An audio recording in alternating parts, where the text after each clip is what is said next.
Olá, você que acompanha as produções aqui no nosso canal. Hoje a gente está na comunidade de Micaela, em Caém, Bahia, onde o William Secundo mostra pra gente as técnicas de armazenamento de sementes crioulas.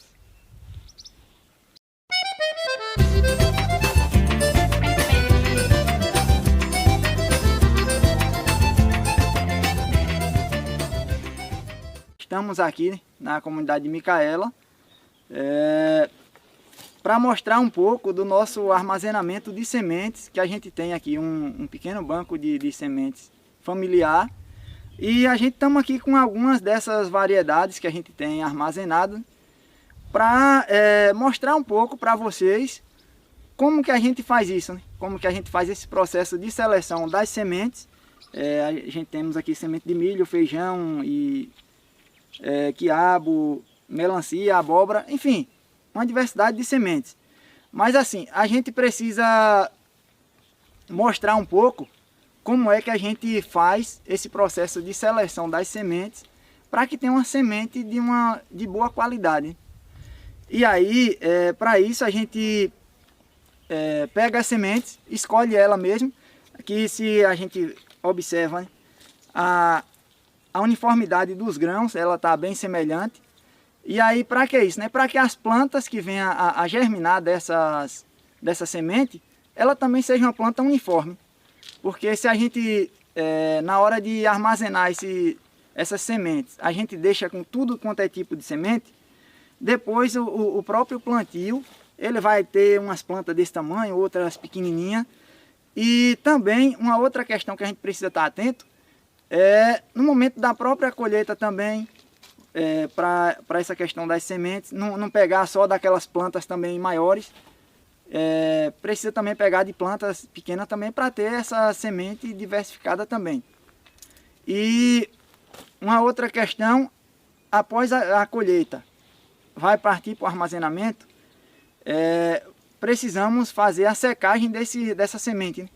Para que ela não fique com um teor de umidade alto.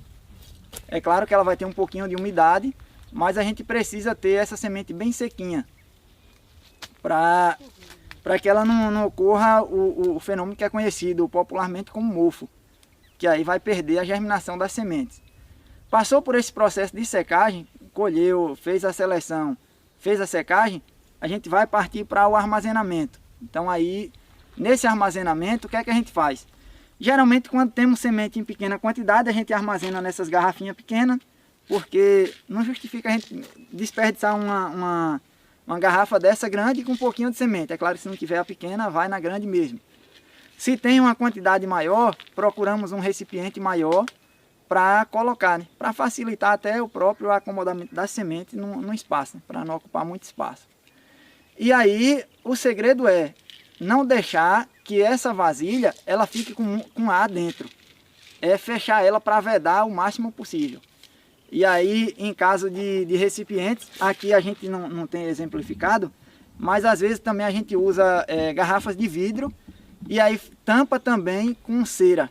Que aí pode ser cera de abelha, pode ser o espremacé de vela conhecido, para que faça para lacrar esse recipiente. E aí também é interessante que não deixe essa semente também por muito tempo, muitos anos armazenada, porque ela pode também, no decorrer desse muito tempo, ela perder o potencial de germinação também. Outro cuidado também no momento de armazenar, para além de vedar a garrafa bem, é o local de armazenamento dessas garrafas, como a gente está colocando aqui. Essas garrafas ela precisa estar acomodada em lugar que não pegue, que seja seco, que seja arejado, mas que também não tenha muita luz.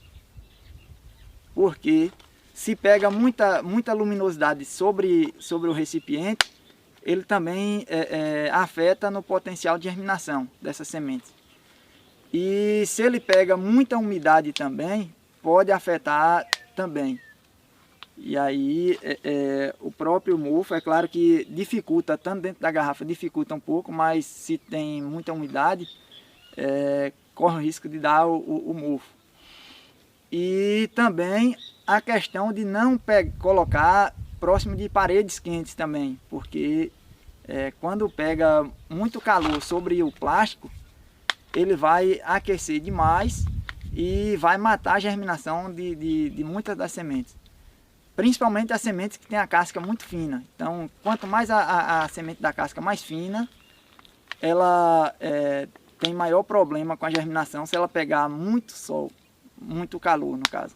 Então a orientação é que a gente coloque ela protegidinha, próximo de uma parede ali no meio, que não fique do lado do sol e que esteja bem protegida. E uma outra questão é a importância de etiquetar para identificar cada semente. A semente, por exemplo, de melão, onde foi colhida, quem foi que colheu e a safra, o ano. Porque depois a gente vai pegar essa semente e saber se por acaso uma pessoa chegar e eu não tiver, ou outro, para dizer, ó, essa semente aqui é semente tal. Então se está etiquetada, a pessoa que chegar vai olhar, já vai saber qual é a semente, qual é a variedade, qual é a espécie e qual foi o ano da safra. E também para a gente saber, se eu não conseguir plantar esse ano, no próximo ano eu já vou priorizar plantar a semente mais velha que eu tenho, né? Para ir sempre renovando. Então tá aí a importância da gente fazer a etiquetagem das embalagens. E aí a gente vê as formas de etiquetar, né? A gente pode fazer uma etiqueta mais elaborada, né? Que aqui tem o nome do guardião, a variedade, a comunidade e a safra. Essa é uma etiqueta mais elaborada, mas também a gente pode fazer de forma simples. Tem a fita crepe, podemos pegar uma folha de papel mesmo e colar com durex também, serve também. O importante é a gente identificar a semente para que para que quem olhar já sabe que tipo de semente é essa e a safra. Mas assim, não tem um padrão de dizer, tem que ser tudo a etiqueta elaboradinha ou então também, não, só pode ser fita crepe ou outro tipo. A ideia é a gente identificar. Podemos também fazer na verdade essa aqui foi identificada de duas formas. Ela tem essa etiqueta, mas foi feita também com piloto.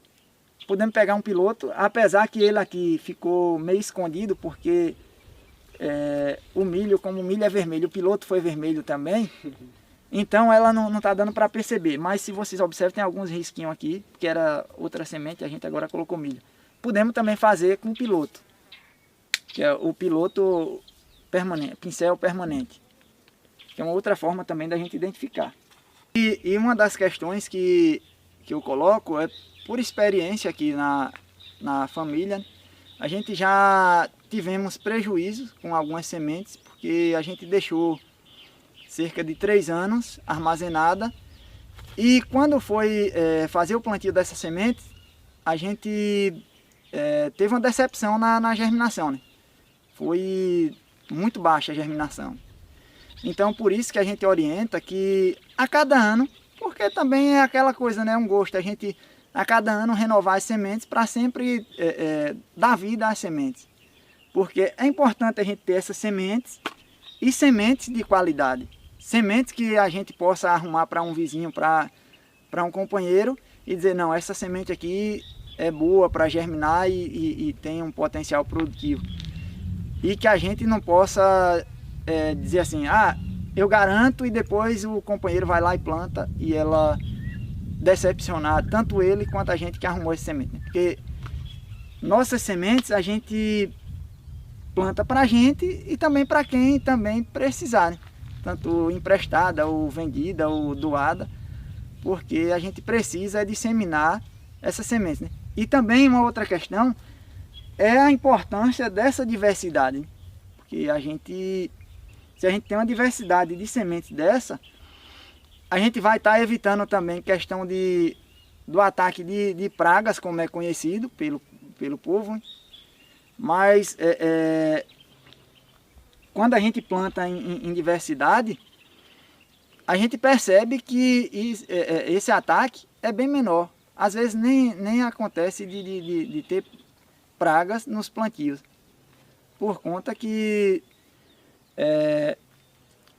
essa diversidade ela vai fazer com que os inimigos naturais, ele não acha ali, por exemplo, tem só o milho.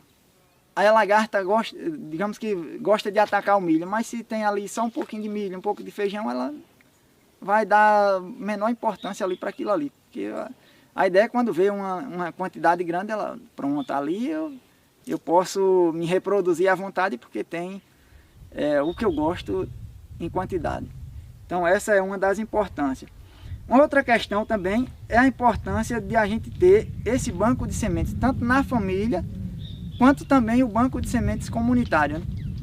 Porque é algo que a gente vê que vem sendo extinto.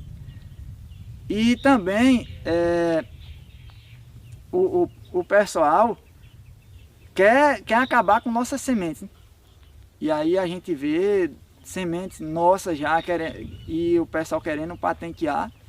Então a gente precisa ter esse cuidado com nossas sementes, para que depois a gente não possa se frustrar com um camarada aí ou uma empresa que seja, querendo dizer assim, não, eu sou dono, por exemplo, desse feijão aqui, o feijão de porco. Ah não, esse aqui é da empresa tal, então. E aí se eu precisar plantar uma semente desse feijão, eu vou precisar pagar uma taxa, digamos assim, para plantar esse feijão. Sendo que eu já cultivava ele há muito tempo. E aí, para mim plantar, a partir desse momento que uma empresa ou uma pessoa patentear, eu vou precisar pagar para ter essa semente. Então aí a importância da gente lutar por nossas sementes, né? E aí uma das formas da gente lutar e preservar é nos bancos de sementes, tanto comunitário quanto o próprio banco familiar também, ou regional que seja. Uma outra questão para a gente ter mais cuidado ainda com as nossas sementes, porque se a gente não tem sementes, é como tem uma frase que ela diz, né? Quem tem o domínio das sementes, ela tem o domínio do alimento. Então se a gente não tem semente, consequentemente a gente não vai ter o alimento. E aí, só colocando, porque para além da questão do próprio patenteamento das sementes que estão querendo aí, e a gente ter esse cuidado de preservar, para que depois futuramente a gente não vá precisar pagar para usar nossas sementes, também a gente garantir que a gente tenha sementes para produzir nosso próprio alimento. Que aí, a partir disso aí, a gente vai poder ter nem só a segurança, mas também a soberania alimentar. Eu vou dizer, não, hoje eu quero comer desse feijão, hoje eu quero assar esse milho. Então, quando a gente tem o domínio da semente, a gente tem a soberania de dizer o que a gente quer. E quando a gente não tem o domínio dessas sementes, quando a gente não preserva, a gente corre esse risco, né? De dizer, por exemplo, eu só tenho desse feijão, então eu não posso escolher o que eu quero consumir, porque eu só tenho dele disponível. Então tá aí uma das importâncias também da gente preservar essas sementes e multiplicar, né? Porque se a gente preserva ela, mas não só preservar, mas também multiplicar e distribuir também para que outras famílias tenham acesso, se por um acaso a gente chegar a perder uma dessas variedades, a gente já sabe, eu emprestei o arrumei para fulano, então eu posso ir lá e adquirir essa semente novamente. Então tá aí a importância também da gente distribuir essas sementes, seja em forma de doação ou em forma de venda, ou empréstimo, que seja. Então aí a importância desses bancos, né? E aí, tá gostando dessa videoaula? O William Secundo está trazendo muita informação interessante, né, sobre o armazenamento, sobre a identificação das sementes, mas não para por aí. Confere com a gente a segunda parte dessa videoaula. Até a Distância é uma adaptação das atividades de assistência técnica e extensão rural do Bahia Produtiva. Projeto do Governo do Estado da Bahia por meio da Secretaria de Desenvolvimento Rural do Estado da Bahia. Executado pela CAR, Companhia de Desenvolvimento e Ação Regional, com recursos provenientes de acordo de empréstimo com o Banco Mundial.